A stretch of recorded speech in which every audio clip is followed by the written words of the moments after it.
So the math nerd in me is super excited about 7.5 because it is such an applicable lesson to our daily lives.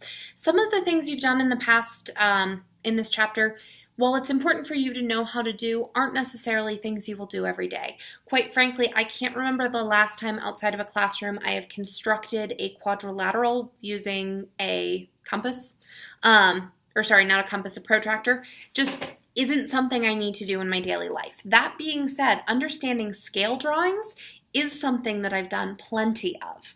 So with a scale drawing, there's a couple vocabulary words that I want to make sure we've hit before we get into the actual math.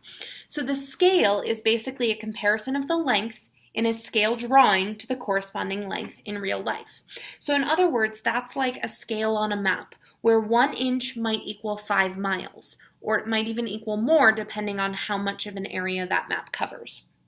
The scale factor then is the ratio of the length to a scale drawing to real life. So in other words, if the length on a map is, let's say, 1/20th of what it is in real life, our scale factor would be 1/20th, or 1 to 20 if we want to look at it in that ratio form versus the ratio in a fraction.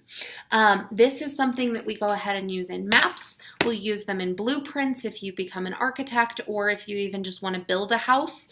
You have to be able to read those blueprints.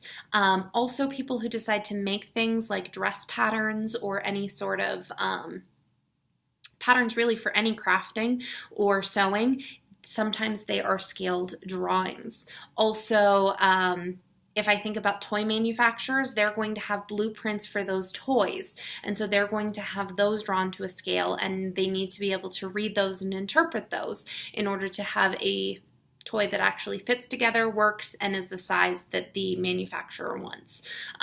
So again, like I said, super exciting to do this one, but the big thing is the difference between scale and scale factor. So scale is just the corresponding length, and the scale factor is the ratio of that.